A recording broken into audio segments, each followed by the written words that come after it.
all the excuses in the world, all of the above, they all have one common denominator. All of them. And it's all called procrastination. You guys know what procrastination is? Yes. Yes. How you guys all know what procrastination is? Yes, I do. I got 10 years of university done on my belt. Procrastination is my world, and I am its king, alright? You guys all procrastinate? Trust me, you don't procrastinate like I did it in my life, right? When I didn't understand. A lot of procrastination, if I would ask you what procrastination was, you guys would all give me this ballpark same answers, right? If I ask my profs, if you guys ask yourselves or your family members, you guys are all going to say something and give yourself the same or ballpark the same answer, which sounds like you push till tomorrow whatever you can do today, right? You can push till tomorrow whatever you can do. That's pretty much procrastination, right? Yes. Do you guys all concur? I concur. Concur, all right. That, for me, that definition it doesn't throw me a bone whatsoever. It doesn't, it's not my cup of tea. Why? Because to me, it doesn't make me understand what procrastination is. It just comes in one ear and goes out the other. To me, it doesn't explain biologically, psychologically, what goes on in my head and my body when I procrastinate. Now, I'm going to tell you exactly my definition of procrastination.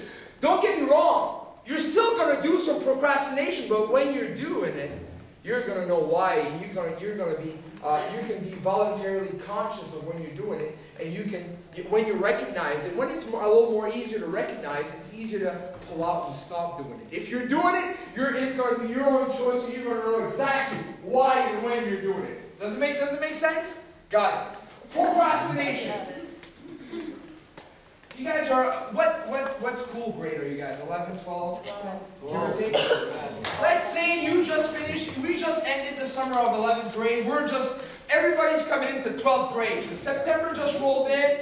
Everybody's starting school or coming here and doing their 12th year of school. But you're saying to yourself, you know what?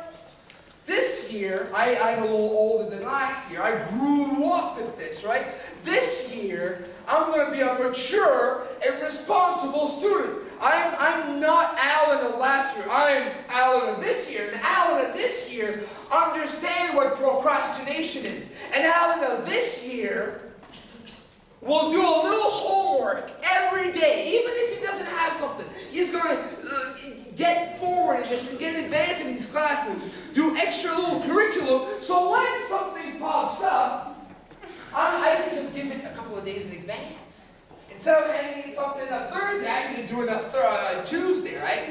I won't pull any all-nighters anytime soon, because I'll have something done every day, and in the morning or the day before, I can just make sure everything's done and hand it in. That's going to be perfect. I'm going to be on top of all my subjects in school.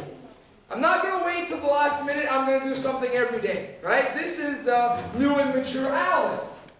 So you start out Monday morning or the September, the first day of school in September. So instead of sitting in the back, you sit in the forward, right in the first bench at the bottom. You sit, and then you bring an apple to the teacher even, right? You just put your notes out and you listen to you're like a sponge, right? You listen to you listen, what? If I have an apple, eat it. When you listen to the teacher like a sponge, right? You're ready for this because you're a mature student now. So you take some notes, and every day you go home and you sit in front of your table and do some homework, and maybe your laptop, and do some homework until supper time, and then then you relax for the rest of the night. But you do something every day. You're responsible. You're mature. You understand what procrastination is, and it's not going to enter your world. September comes along, no problem. October comes in. Late October comes in. It's starting to be rough, right? Procrastination. I'm starting to be a little more tired and so on. And then you come home and in biology, you go to biology class one morning, and Prof said, Jeremy's teaching biology class, and says to you guys, you know what, kids? For Friday, I would like for all of you to write me a 5-page paper on mitosis. The mitosis lab, you know mitosis? Right. That's right. Mitosis, 5-page paper on mitosis. Friday morning, on my desk, 8:30, done. 8:31, it's an O, it's an F, it's not coming. 8:31's not cutting it. 8:30 and before, on my desk. No procrastination. And you say, you know what, Jeremy?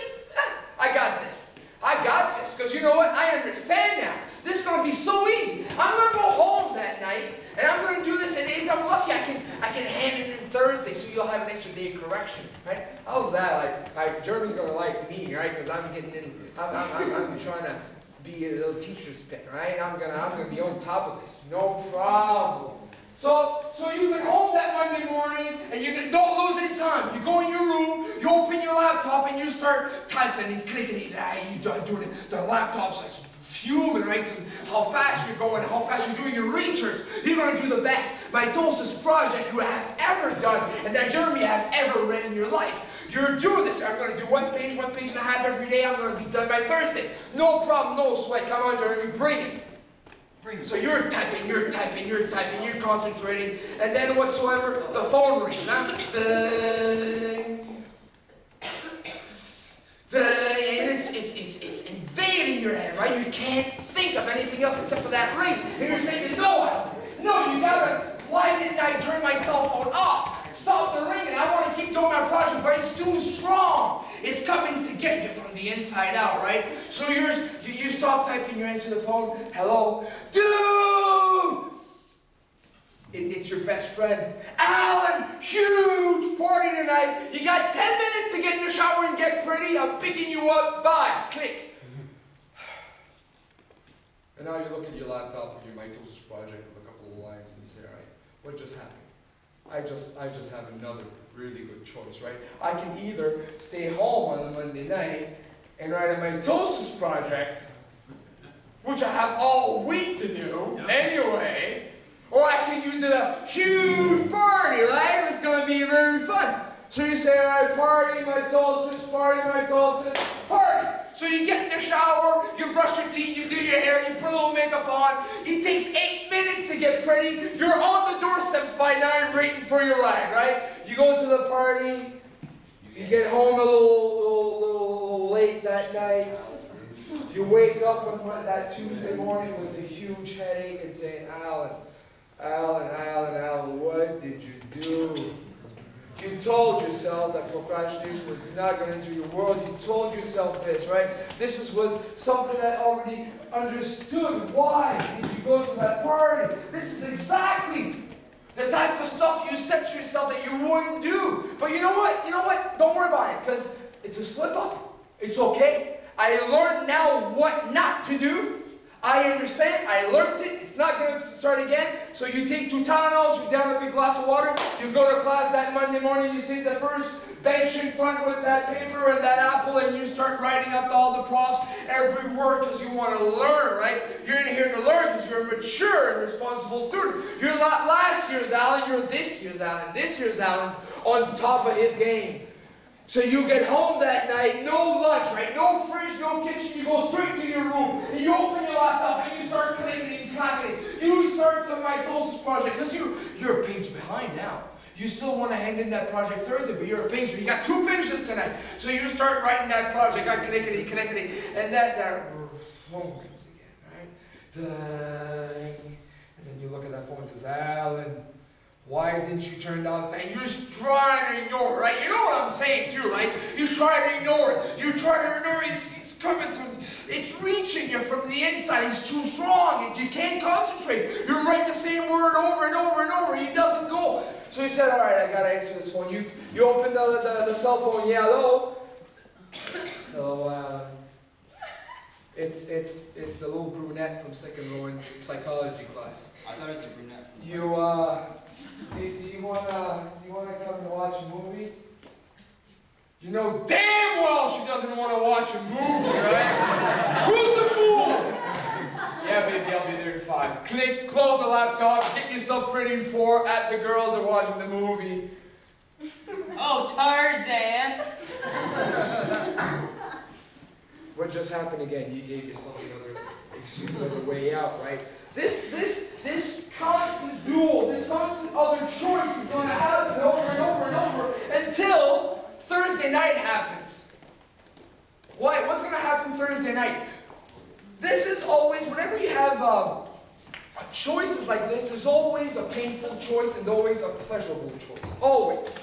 Going to that party compared to writing a mitosis project made the party sound playful and fun. That made the project sound heavy and hard, right? Always a pleasurable choice, always a harder choice. Always, when you have a choice, there's always one good or better or easier to take and one harder to take.